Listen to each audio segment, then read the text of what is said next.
Hello, welcome to Follow Everton. The new stream for me after doing the watch along.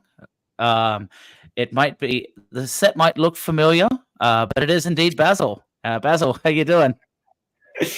I'm okay, thanks, and I'm good after that win. But yeah, I'm not Stevie. You might think it's Stevie. It is Stevie's setup, Stevie's position, but it's me today. Yeah, well, How are you, Aussie? we Chris? sometimes you look for good luck charms. We talk about, as Mr. Blue Sky said, sometimes it might be tracksuit Daesh, or as Chad coins it, tracksuit Jesus or Jesus. But it wasn't exactly an exciting match today, but we got 3 points. Yeah, I think that's the main, that's the main thing. And you look at it and think, with 3 points, does it actually do anything for us? We're just talking about position, aren't we, in the table right now? We're just fighting with Brentford for that one spot, and that couple of £1 million might be the vital difference. That couple of £1 million between a loan player or signing one of our players to another extension. It's a small thing, but yeah, underwhelming it is indeed. But what do you expect when it's when there's nothing on the line? You can't expect them to go out and put some wonderful performance in. Are you looking at it thinking, is it only 1-0 against a side that really concede 2 or 3 minimum a game? But yeah, the impetus wasn't really there for either side today. Yeah, and there were, I think, the first half, and maybe you and those in the chat feel the same way. And I think Ryan's probably going to come in and talk about. I spent my hard-earned money on a wonderful sunny day being outside, and that's what they showed us in the second half. The first half, I imagine we'll get something like that, because it was. I think the first half was okay. The second half just. And curious what Peter's, other than it was underwhelming, what's rattling. But I think before we go into the match, there was a lot of games going on live, and I think the table and the match results are a pretty interesting one to have a quick look at. So we had Burnley. They lost and got relegated by playing Tottenham Hotspur away. They were up 1-0 early and let that one slip. We had Luton. They were up 1-0 for the longest time, and all of a sudden the dam broke. So now Luton and Burnley are at the precipice of it's all over. If Forest lose twice, Luton can stay up. Otherwise, it's basically mathematical that they're gone. Pretty much done, isn't it? Yeah. So I thought that was kind of interesting watching that collapse. I don't want to sing in glee when a team gets relegated, and I'm not like that. But it was kind of just interesting watching these teams that are fighting have everything, and then it falls away throughout the match.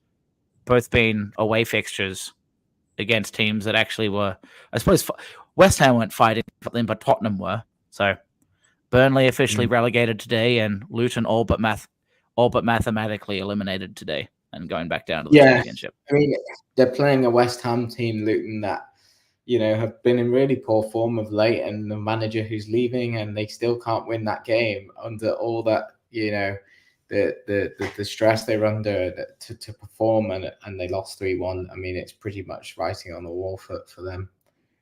Yeah, so we can talk about these fixtures, but it's over unless some. I can't see the bottom three changing now. So really, it's. I don't think anyone's going to Sheffield lost again. No one's going to lose sleep over Luton going down from the Everton perspective. No, not after how they've been reacting. It's like even the content from what do you call it? Like the scenes where they were shaking the tunnel, or I'm sure if you watched the game live or heard it on replay, they're like the "you know what you are" chants were pretty vocal. And then the Everton fans were like, "You're going down, you're going down, you're going down." You're like, "All right, well, I'm not exactly sorry for them to go down." At the beginning of the season, I would have loved to see someone like them stay up, but now I'm like, Yeah, that's how it Yeah. kind of feels. So, So back on to Everton's victory, it feels like, I don't know, it feels like we're at a funeral really. But yeah, Everton have just won. They've just got 3 points. So the positives are there. But what did you make of the lineups then? so I think there was almost no way that Seamus wasn't playing today. So that was kind of understood.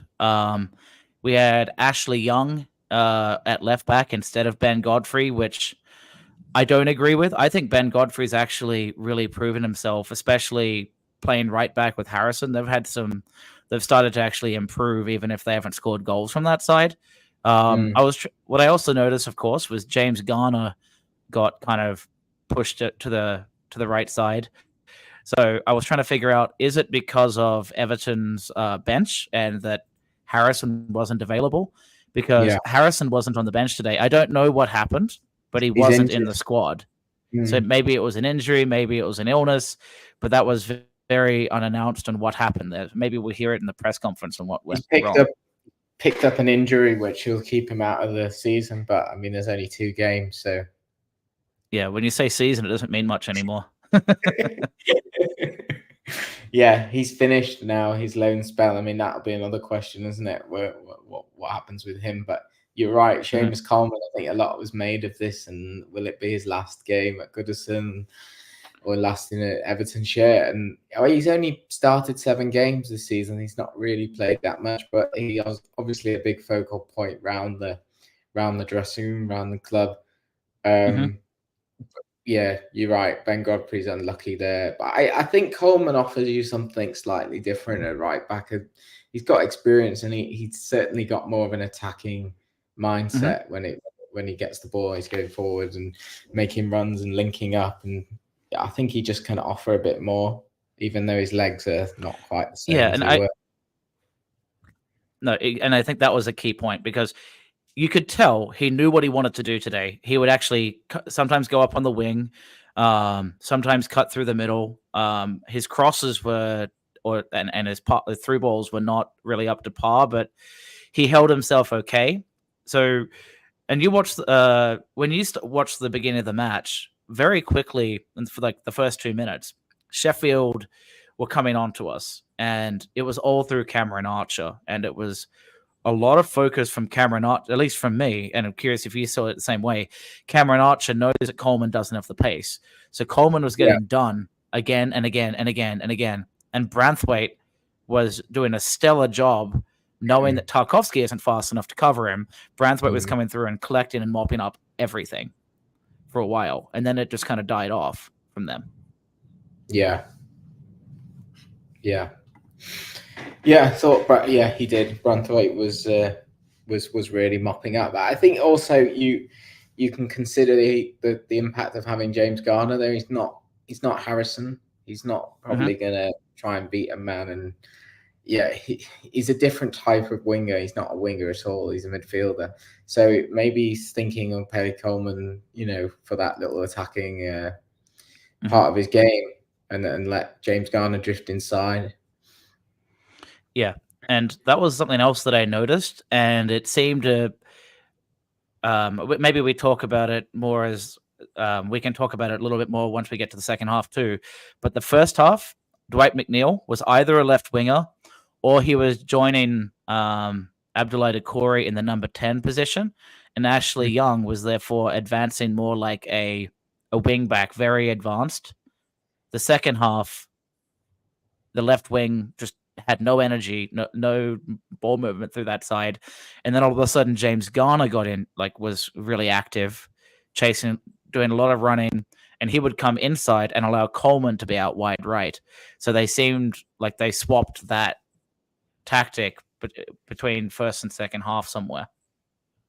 Yeah, I don't know whether that had an impact on the performance of in the second half a little bit, but yeah, I felt like McNeil did lose his impact in the second half. He's just tired. He's played a lot of games this season.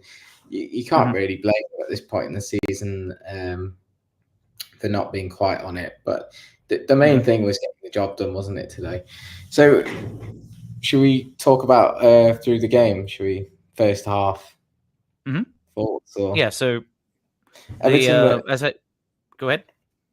I was just going to say it was quiet for 10 minutes, but after that sort of 10-minute spell, Everton kind of came into the game and looked a threat. It's very hard to judge against this side because Sheffield United is so poor. They leave so much space, so many gaps, considering they're playing like three in that midfield, or you can work it out, whatever it is, but there's a lot of bodies in that middle area. They leave so much space. I think Everton, what they did well was like playing balls into channels over the top. There's some good weighted balls for Calvert-Lewin to run onto, because they knew Sheffield United would probably retreat into quite a defensive shape if they tried to break through them. We probably wouldn't. We just don't have the ability to really play through them when they've got 10 men behind the ball. So you play these earlier diagonals, and I thought that was quite effective, and it was proven, 20 minutes in when Calvert-Lewin set up Decore for an absolute sitter of a chance. I thought he should have scored that. Is that what you? That was the one where the Fotheringham actually blocks it on the line almost, right? That was like a point blank save. Yeah, it was a good save, but the positioning is that must go down as quite a high level expected goal. That was the sort of start of Everton really coming to game, looking a threat, and obviously the goal came not too long after that. But we did create a couple of opportunities at that point. Yeah, and we got we as often we got quite a few set plays. We didn't actually score from set play today. And I think you mentioned it. What were your thoughts on Calvert-Lewin, especially in that first half? I thought he was pretty good today. He looked sharp. Getting the ball, his touch, the little flicks, the stuff just to get past the defender and hitting a shot, which is good to see on target early on in the game, test the keeper. I think, he looked pretty good. He laid in Decore. You couldn't ask for much more in that opportunity. Yeah, I mean, he is sort of in form, isn't he? He's playing a lot better than he was earlier in the season. Yeah, were you impressed with his performance? Yeah, I don't want to be hyperbolic to say that's the best DCL we've seen in the last 2 years, but he's in that form again to me. He was timing his runs really well. He wasn't offside almost at all. His first touch receiving the ball was excellent. When he was up against one or two players, I think he won almost every header in the first half, and his first touch was usually quite good. There was one that stood out to me.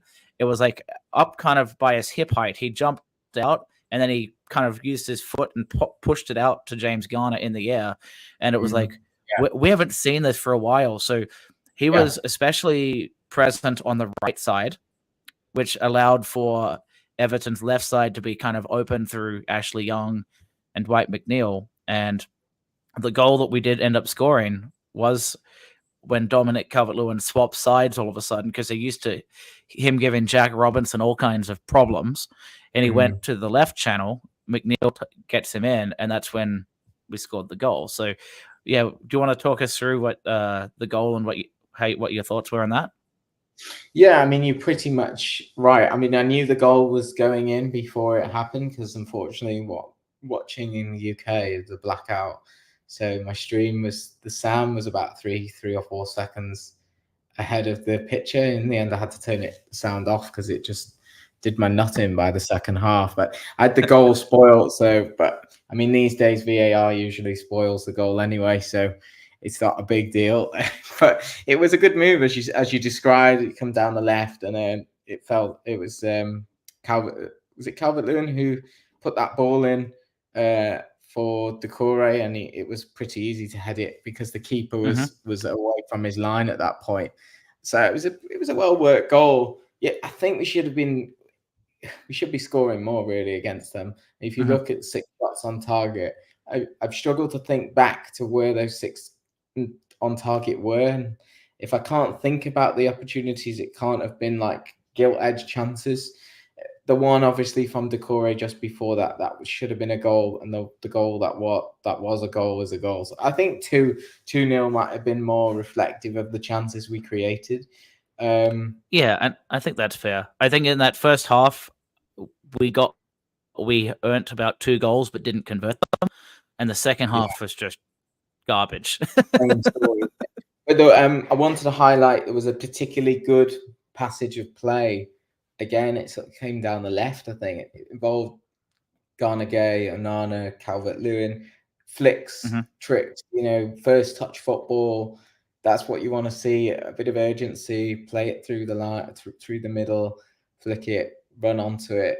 Everyone on the same page. That was much better. And I thought Everton generally, even second half, moved the ball quite well, particularly up towards the final third. It was just when they got to the final third, they kind of run out of ideas, a little bit of lacking in quality of what to do with the ball. But generally thought we were better, looked more of a footballing side than I've seen of us for like half a season. It's just very difficult to judge that against a side who have been relegated and leave you so much space and time. I think it really doesn't, you can't really use this as any sort of benchmark. But it was nice to see those, nice that. One thing we should probably pick up on as well is, while we're on the subject of the first half and Calvert-Lewin, the yellow card for I think Rod Ross is kind of mentioning that in the comments too. So, yeah, you probably watched this live, and I was trying to do a spiel of, please subscribe to follow Everton. I look back, and you've got like a rugby match going on by the touchline, and I'm like, what's going on? And then you see this replay of just Calvert-Lewin, and I'm like, could it be more intentional? That's a bar fight. But he didn't hit him in the head. Is it a red? I think it should be, but I'm not sure. But what a weird thing for your captain to do. Yeah. Maybe that's an orange card. They're talking about the orange card where you have to go blue off cards. Blue card, sin bin. But yeah, I think it was aggressive. I saw the replay. That's an aggressive, deliberate, forceful push. Now, it doesn't hit him in the head now, so I mean, what constitutes it? But I thought the law was, if it's aggressive, that's the key word. And to me, that looks aggressive. It looks like he really wants to go for him.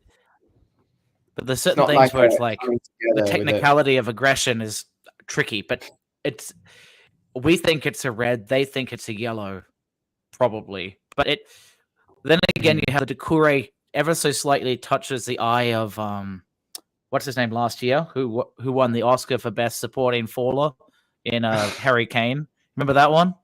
Yeah. Looks like Ryan's here with us. Hello.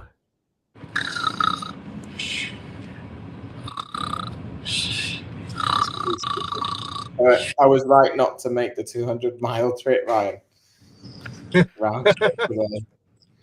I can honestly say that I'd rather wait 5 minutes for my microwave dinner to be cooked over and over again than watch that. It's a pretty much a measure that Steve at halftime said, I need a walk. I need to get outside from that. And he never came back till 18 minutes in.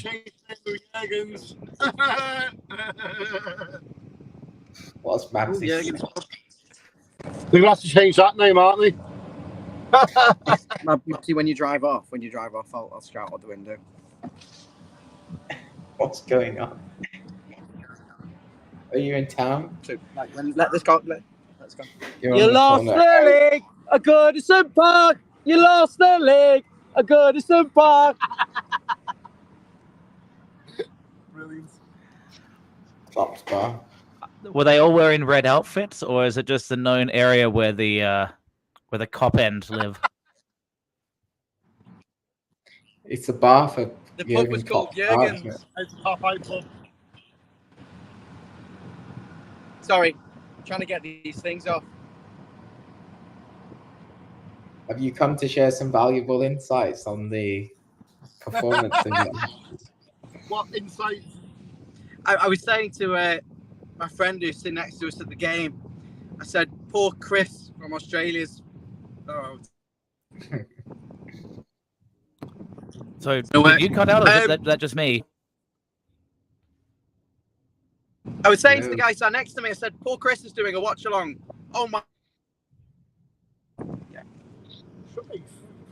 It's cutting out for me. I don't know what it's like for everyone else, but I'm getting bits of what you're saying, Ryan. We're all cutting in. Yeah, it's cutting out. We're about as shambolic as Everton's struggle over the line there today. Well, I honestly thought somehow like the Liverpool fans, someone knew to like pull the StreamYard plug the second he started saying we lost the league at Goodison Park. Like someone was, someone was watching us live, and it's like, oh geez. I think he's coming back in. Maybe the white circle of loading. Ryan, you jinxed it. Can you hear me at all? Yeah, I can hear you now. Can you see me though? You can't see me, can you? Yeah, it looks like no Northern Lights have hit Liverpool recently by the look of your background. I'll turn the camera off. All I'm going to say is that I felt sorry for you, Chris, having to watch along because it was boring enough at the ground. The only decent thing about it were the Sheffield United fans who were singing. They were going like VAR, no VAR, no VAR, obviously in reference to the championship not having VAR. There was absolutely nothing to talk about. And the fact that you've done 22 minutes on the game is a testament to you both. Well, Ryan, the one that we talked about, what an odd foul their captain did, the two-handed shove on DCL. Yeah, Calvert-Lewin got booked for being the victim of a red card incident. Very strange. Yeah, it was his mistake that he received the foul, Ryan. Yeah. I mean, it says a lot that that's the talking point of the game. I don't recall a single shot in the second half apart from James Garner at the end, who just blazes it over, and Chimiti, who can't find the composure and trying too hard. Aside from that, in that first half, Decore should have scored, but it was really boring. And I think you set yourself up for that sort of game when you play too slow, wasters at fullback. No offense, Seamus. It's a great servant, but two really poor fullbacks who look championship quality. And then 3 defensive midfielders, and then Decore. And then, players who don't really create chances for themselves. So it was never going to be a vintage game. But I wish they'd have warned me, because I would have sold my ticket and got some money and stayed at home. Oh, you wouldn't have. Yeah, you are going to have games like this season in a season, aren't you? Where you've got players out. You've got to play. Everton over the years have played many games where they've played like 6 midfielders, and it's always horrible to watch. But you've got to think we actually got the win still, even despite the poor performance and the lacking in attacking quality, and that's what you want to see. It's a shame it wasn't earlier in the season, really, to take some pressure off. Mm-hmm. Yeah, and that's, I think, a big part of this too. Like, we, for years, have said, like, we'd rather get the points than play well if you had to pick. Yeah. So we've been getting the points, but geez, was that an uninteresting match for a lot of it. I think there were spells, and Ryan probably knows that too from watching, like, where DCL in particular was really trying to break up the game and was looking dangerous, but we couldn't link up in the final third enough, even if we had all the opportunities for it. We played like we needed the points so badly that we were too concerned about not losing the game to push players forward. Calvert-Lewin was like on very good form there, and he was isolated completely in the box. He was being asked to kind of get in behind, run the channels, and then get in behind, run the channels, but there wasn't really the support around him. It was a very unimaginative game. The goal was good, though. Everton don't good, very simple. We don't have the ability to just go from nothing to everything in terms of our build-up. We're a defensive counter-attacking team, and we can't change. We can't suddenly change like that. And it's proven today. You're playing against the side at the bottom of the league, conceded 100 goals, 3 goals a game plus. And one time you could have kind of taken your foot off the gas, entertain the crowd at Goodison, and they didn't really. They just played the same way they usually do and scraped their way to a 1-0 lead. But that's just Everton at the moment. It's not going to change overnight. Dice ball. Yeah. So I think those two players that stood out as really trying to break. I mean, okay, Branthwaite did his job, but other than that, it was DCL and Schmidt were the ones that really gave it a go. Second half, James Garner tried. You could feel like he was giving it. He was trying to give it his all. But I enjoyed, even if Schmidt, as Ryan said, lacked composure, he was testing the line. I think he may have injured the keeper, foddering him by accident on his calf at the end there. But like he was making it uncomfortable for them. Everything else was really just comfortable in front of the back four or back five too often to me.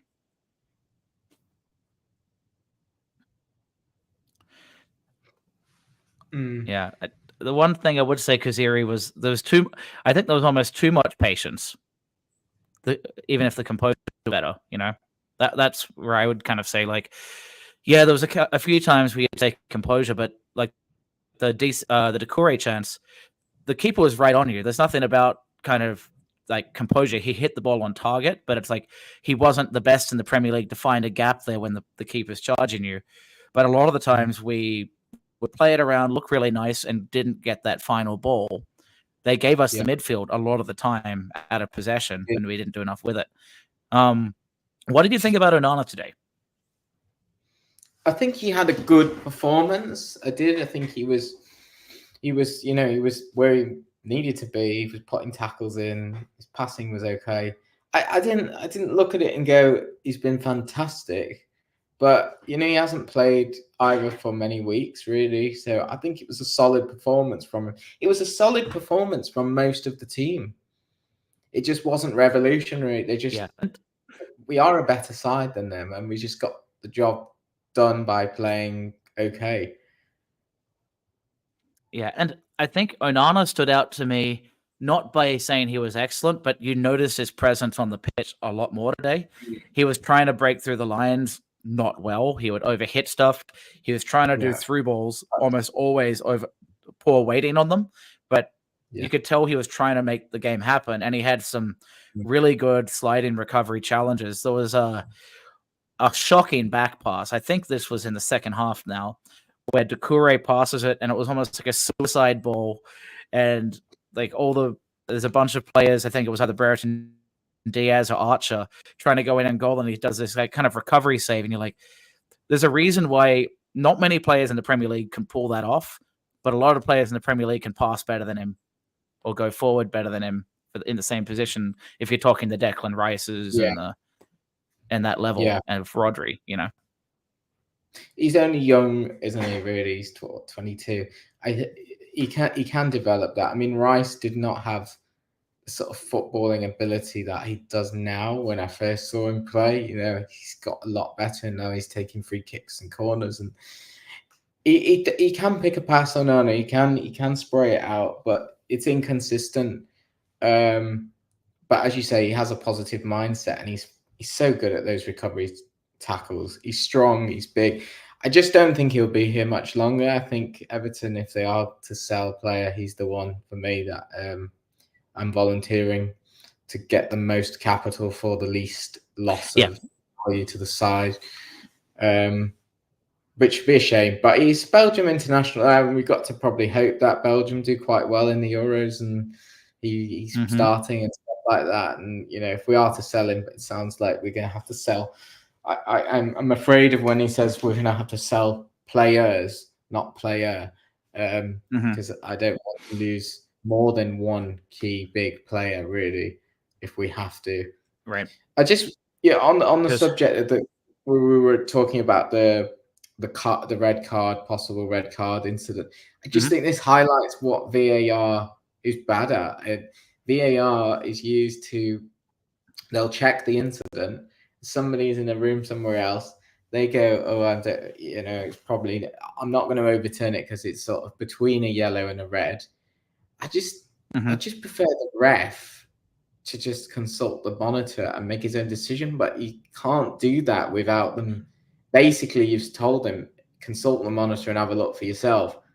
That means it's a red card. That's the way we've let the VAR dictate us, that you can't just say to the ref, could be a yellow, could be a red. How did you feel it was on the pitch? And the momentum of the game stood there. Go and have a look at it for your benefit. It's just we haven't enabled that. I mean, I'm wondering, did Dominic Calvert-Lewin do something really cruel? Like, was it Marco Materazzi against Zidane? Like, what did he say about his mother or grandmother to justify a two-handed shove from a captain right in front of the officiators? And it's like, they didn't act on it, but this is why Sheffield got relegated. They had so many stupid red cards led by a captain. They just got lucky. Like, I don't get it. But, yeah, classic that DCL got booked for being there. It's like, cut it out, you lot. All you over there, stop fighting. Yellows to everyone. I'm Santa Claus. I'm giving out yellows. It was like, it had that kind of energy. It's like, good job, ref. You really kept discipline. Like, that was my feeling. Ugh. And there was some dubious corners and stuff. The ref wasn't amazing from what I could see. Stuart Atwell missed a few. And I think it went both ways, actually. There was one where it went off, like Brereton Diaz wins the header, goes off the back of Ashley Young, obviously. Then there was a Drissa Gay strike that was like going on target and then went over. And it's like, what? Is it because Ghana Gay can't shoot? He scored 2 goals in like 3 weeks. Clearly, he can shoot a ball on target. Don't just be biased against him because it went out. That was clearly a deflection. Missed again. There was one from Ashley Young as well, I think, where he nicked off the defender. Should have been a corner. So it was against Gustavo Hamer in the first half, where he was like on the left side. He went past him, and it went off Hamer's ankle, and Ashley Young isn't fast enough, but then let it go out. Yeah, he was actually called a goal kick. Tried to knock it past him, but actually it come off him anyway. So bit unusual, but yeah, I mean, we're clutching at straws, aren't we? There's not a lot to talk about in this game. We're talking about the individual. There was a couple of things, and they're football related, but they're not actually football related. So, what I wanted to bring up, Andre Gomez, we talked about the injury, which led to Lewis Warrington have his debut. So I think that was at least worth noting. It was only for like 3 minutes, but he finally got on the pitch. But not enough for SofaScore to give him a ranking. So he got his 3 minutes of fame as an Everton player. Andre Gomez had that really rough-looking head impact injury right off his left eyebrow that was bleeding pretty bad. So hopefully that's rest him out, but a shame that he got knocked off. The other thing is Lewis Dobbin, unfortunately for us, was actually quite underwhelming when he came on. I was really hoping for him to show some action. So Dobbin came on at the same time as Andre Gomez when we took off Dwight McNeil and Abdoulaye Doucouré at 69 minutes, and Dobbin missed his chance in a way, but maybe there's another chance if Harrison's out injured. Dobbin comes in again, but that was an excellent chance to shake up the game and to go past a man when everyone else was flat-footed, and he just stuck to his position a little bit too much instead of taking the game on for me. So I think that was of note. That might be a Dyche thing, with the tactical discipline and not really allowing someone like a young Dobbin to do that other side of the game that we all want to see. I saw flashes, but not a lot. I think when he first came on, there was a few moments I was like, yeah, that's good. But then he really didn't offer very much after that. It was 20 minutes of, the whole team were just not really doing much at that point. You don't really feel like Sheffield United were going to score because Everton are pretty good in defence. And it's like, this is just phasing this game out, isn't it? Yeah, like they had a couple chances where but Everton blocked it. I think it was in the first half. There was a little spell. And yes, I talked about Archer, Barrett, and Diaz didn't have a great match for him. I think probably he can like maneuver the ball and make players uncomfortable. He looked quite good last week, but when I was doing the watch along, but again, not that interesting. Hamer wasn't in the box or making good strikes. The Max Lowe, their fullback that came on as a sub because Larucci was awful. He looked a little better when he came on. They took off Brooks and they actually took out a lot of legs in the middle, and nothing really happened after that. Yeah, I thought they're just a poorish side, aren't they? I mean, they had one shot on target. It says all that you need to know, really. The one chance, one shot against Pickford, and you're probably not going to score with one shot against Pickford. You got one shot, one opportunity. Not throwing away your shot. Got the reference. Yeah, it's just the end of season game, isn't it? I just think the points deduction has cost us being in 11th currently. That's what I'm looking at it. So 48 points. Yeah, so I can bring the table back up to show you where we would sit then. So if we looked at it this way, we would now be, you said 8 points higher? Yeah. 48 so it'd be on 48 points, equaling goal difference to Bournemouth. So equal in goal difference, but Bournemouth would be ahead on the default of goals scored. Yeah. So 12th. I just think that the financial implications of that is it's like double punishment from the sustainability. It's a financial sanction because of the drop in points, but then it's also a positioning sanction, so it's double. Yeah. We want you to be punished for sporting financial irregularities, but also make it harder for you to be sustainable with your finances in the next season because you've lost all that money from the league position. It's just, I suppose that was deliberate. It seems extremely harsh. Yeah, and if it's if the only way to make clubs listen is through points deductions, yeah, I get it. But it's also then, it better be applied consistently. It hasn't been. It better be applied to every team, irrespective of the skill of the lawyers. It hasn't been. So I understand the premise of if points deductions are truly meant to be a statement, okay, be a statement, but be consistent with it. And I don't think they have. It's enough to the point that it's either corrupt, don't know what they're doing, some combination of the two. But it's also like legally, I'm sure it is really difficult to deal with Man City lawyers and actually win a case, to prove you're cheating with those 115 charges. But then if you're acting, have the stones to commit to the same expectation you set against Everton instead of, it's like you talk about a tax man. It's like you never go after the big business, but you go after the nana pop shop that spends $10 too much on their tax bill instead of the ones that are really impacting the system. But one's easy to prove, so you do that. You'd think it would get harder the more years that go on, the less further you get away from that level of information and investigation. It just doesn't make any sense, really. And the idea of punishing you in the seasons that you actually got the benefit from it just goes out the window. They just made that up for Everton because they wanted to give them two sets of points deductions in one season. Never mind the possible third points deduction. I mean, the whole thing's a farce, as we know.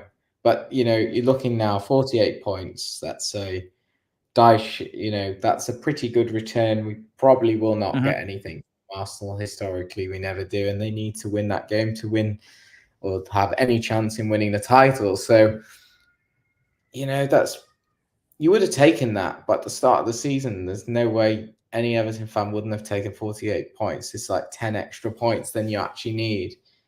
And with facing 2 years of stress.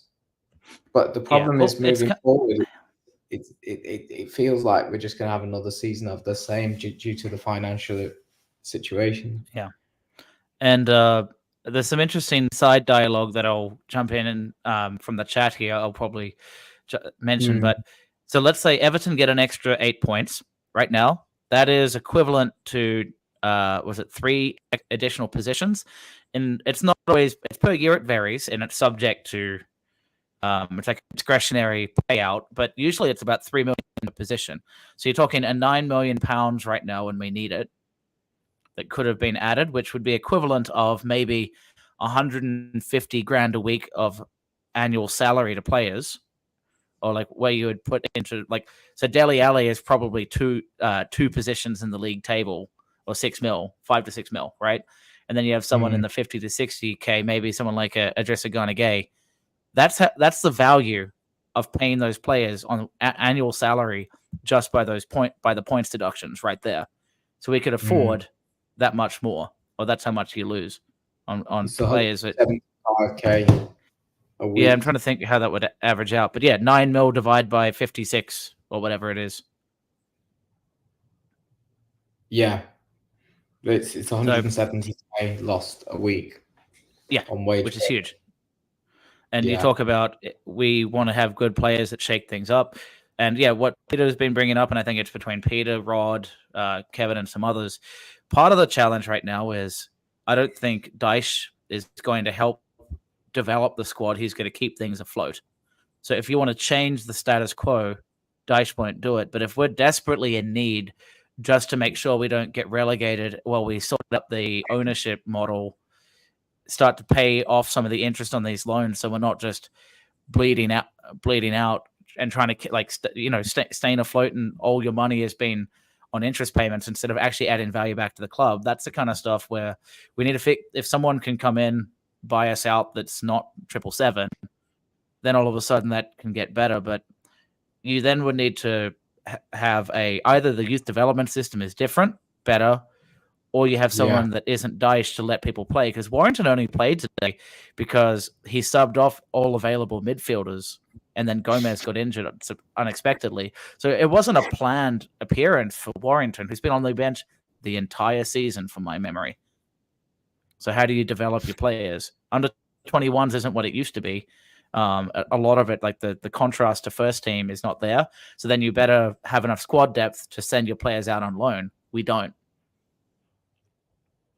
Yeah, but he was on loan, I believe, and then he came back from that loan with an injury. So I think, that's an unusual one where now he really needed to be on loan. He's not really good enough for the first team in the Premier League, but he could play a cup game. But Everton, the depth is so poor.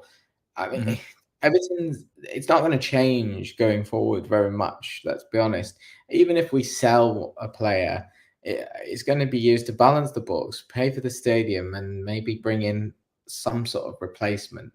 So I know Peter's saying about his doesn't want to give the money to Dyche. I don't think he'll really get the money, and it'll be Thelwell anyway dictating a lot of it. I think we're basically ticking down the clock now to try and stay afloat and get into the new stadium. Yeah. So, but where that gets tricky when it comes to Dyche versus. So, did you ever watch the film with Brad Pitt called Moneyball? No, I don't think I have. Okay, so I'm not sure if the dynamic is exactly the same, but basically they showed this baseball team that tried to reinvent the wheel with not enough money to be competitive, and they went with, like, let's call it like sabermetrics and statistics over like gut check, and basically the general manager, who's equivalent to us from a Kevin Thelwell perspective, wanted to bring in players and would buy them, sign them, and bring them into the squad, but then the manager wouldn't play them. I think we're having the same kind of challenge because Thelwell right now probably wanted Danjuma badly. But why would you spend all this money on Danjuma, who clearly we can see is a good player and has some rapport, but seems like he's only getting rapport with Idrissa Gana Gueye, Onana, and maybe Doucouré. So they have this little niche there to keep him happy while he's been completely ousted while being paid a whole lot of money to do so when we don't have money. Everton didn't, like the recent group. Okay, the mistake for Dele Alli, he kind of helped us stay up one season, but why would you go out of your way to someone that bailed on you last time, bring him back, then don't play him and pay him a lot of money to do so? So Yeah. is there a That's a good- disconnect between the person that picks the squad and the foundation of what Kevin Thelwell wants to do? Is kind of that all comes back. Yeah, it's an interesting idea because, I think there possibly is, but I think it's also a case of who's available on the very cheap or on loan and who's free transfer, and then just pick from that list and then see the result of it. And I think if you're clever now, you start looking at the free transfer, look at other clubs and see who's out of contract, and chances are it'll be somebody like that, and you'll be like, well, no, I don't want them. But it'll be someone like that. It's been Townsend, it's been Ashley Young, but then you've got Tarkowski in that bracket. That was a steal. He's played 75 games solid. So there is a market to be had there. It's a shame that we can't supplement that with some larger signings. Yeah, and I'm sure if Jan were on the call now, he would be referencing that we like to bring up, like to bring in broken toys and say we can change them, we can fix these players that aren't doing well at other places. Like, for example, you get relegated with Burnley, so we get them on free transfers. We got Dwight McNeil for, what was it, 15 mil. So there's a direction of you're hiring like players that are on losing teams, and you normalize losing and being down there because, you know what, it might be boring, but 10th is a whole lot better than 15th. So is it a mindset or a quality that we've just normalized because we can't afford it? So we're further and further segregating ourselves down the bottom of the table. Because now, if like I was saying, maybe we get someone like a Gustavo Hamer, or you say we're bringing in Ross Barkley. Yeah, Ross Barkley was okay this season. He stood out in a Burnley squad that was, a Luton squad that was kind of trying to be edgy and take games on. But the reality is they scored a lot and got relegated. I'm not saying it was his fault that they got relegated by any means, but you're looking at players or like a Josh Brownhill from Burnley. So you want to get these players that are just getting relegated again and again and again. I think Maddison is one of the limited players from Leicester who's not just repeated their form. You're just trying to recycle these players down the bottom. Oh yeah, and Kylian Mbappe, because he's now clearly going to come to Everton. If Usmanov was here, maybe, but just don't know how we can crack the next. How can we develop much more than we have done in the last 12 months at this moment in time with the restrictions upon us? You look and break down this realistically. 48 points is what we should have in any other season, and we'd be sitting in mid-table within 6 to 8 points off a European place. And then you look at those top 8: United, Chelsea, Newcastle, Spurs. They've all got much better teams than us, and they've all got much more money than us. It's going to be tough to get that sort of 9th position anyway, even if we have a really good season with the quality in the squad we have now. Yeah. The reality is, I think we have to move to the new stadium, pay off debts, and basically hunker down and accept mid-table like a season like this one, if it wasn't for the points deductions, where 40 points is typically that you're safe from relegation. This year wasn't particularly bad, but if the goal is staying in the Premier League at all costs, and the higher you get, the better within reason, we have to cut costs and make sure that the critical items like the debt is paid off and we have new ownership. And then once we get to the new stadium, hell or high water, we figure it out. I think that's kind of the problem, or where we're at. I think we unfortunately are going to be another 2 years away from that changing, even if I want it. Unless we can keep the tracksuit on and win all our games in a final season at Goodison and somehow pull off some season. So you do realize we have to sell the tracksuit on eBay to the highest bidder so we can get £4 million for it from some really.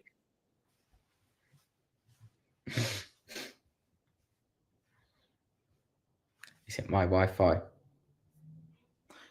Not sure if it's yours or mine. The internet again is fine, but StreamYard's been having all sorts of issues today. So hopefully it's unusual, doing better. don't know what it was like on the watch along for you, but Yeah, it's been worse on this one. But yeah, I think we finished up the game. We basically talked about some of the substitutions, an underwhelming second half, DCL having a good first half. How about Coleman? What are your thoughts on how he played today? Did you notice the crowd? How do they react to Coleman on his potential last match here? And what do you think about bringing him back next year? We didn't get much analysis from Mabsy, unfortunately, and Ryan about Coleman. I thought he had a decent performance considering he's not played much this season. But then again, it's 7 games, as I said before. He's not giving you much. Can we afford that? But do you want him to go out like Jagielka and Baines, where they just got sort of goodbye on the last day, and it was like, no goodbye at all? If he was going, you'd prefer it to be a bit more like a few games ago. They said they make an announcement, and it's made more of a thing of it because he deserves that. But if he just ends up now going, I find it odd if he just now retires on that. But I don't know what the atmosphere was like at the end of the game with the walk around, how he behaved. Was it like quite a farewell based thing, or it's in his court from what we're being told. So would you have him for another season? Yes, and it's simply if he wants to, because there are times, okay, let's say next season we have Ashley Young, Ben Godfrey, and this sounds horrible, but this is the reality we're at right now. If Ashley Young won't be here unless he gets an extension, which I don't think he officially has yet. So you have Ben Godfrey, Vitaly Mikolenko, Seamus Coleman, and that's about it. And so Seamus Coleman, Ben Godfrey, Nathan Patterson, Vitaly Mikolenko. That's all we have for fullbacks. We have one injury we have 2 people out injured right now from the fullbacks. So there's only one player on the bench available. That was Ben Godfrey. So if we can afford to keep him on, and I'm sure he's willing to take a discounted wage at this point, then at least he's an extra person from a training perspective to teach Nathan Patterson when to run forward, when to stay back, because he knows. And I think Ben Godfrey deserves, and Rod Ross is saying that too, deserves to stay. I agree. But any injury, then you're kind of in trouble. And if we're going to keep Nathan Patterson, I think you need Coleman to train him. And you can do that while playing together. Well, I don't know whether Coleman, that's been that effective. Patterson hasn't really developed that much. But he also hasn't played game time enough to do it. But yeah, or would it be better if Coleman wasn't there for Patterson's purposes? You've got another one coming back this season in the summer. Oh, you're saying, the excellent right back that gets lots of red cards by dirty challenges, that guy? Yeah, it might be. Number 4? I've heard he's meant to be a centre back, actually, but he's so sort of weak that he falls into the Godfrey school of you're not capable of being a centre back, so you can be this sort of makeshift, ineffective fullback. Yeah. Mason, you're gonna dig us a hole gate. Yeah. I can't see him the way he's been playing. I can't see him coming back. He's played for 2 teams and been red carded on a few times and didn't do well in the championship. They didn't want him on their promotion push, and they put him to a team that just had injury problems and they needed anyone they could get. Yeah. And he wasn't stellar there. I think we have to get rid of him, but how? Yeah. Yeah. I don't know if it's gone off. I think he's fallen. Unfortunately, him and Godfrey have fallen a bit in their development due to Everton's poor descendancy down the league in the last couple of years. I'm going to have to head off in a minute. So I don't know if you got any final thoughts. And we'll see if... I think we're good. I think I might do some little tactical videos like I have been doing, where I'll just kind of release them at whatever time and go live with them, But outside of that, I guess we've got one more match, and it's against Arsenal next week. I can't imagine the watch along is going to be fruitful.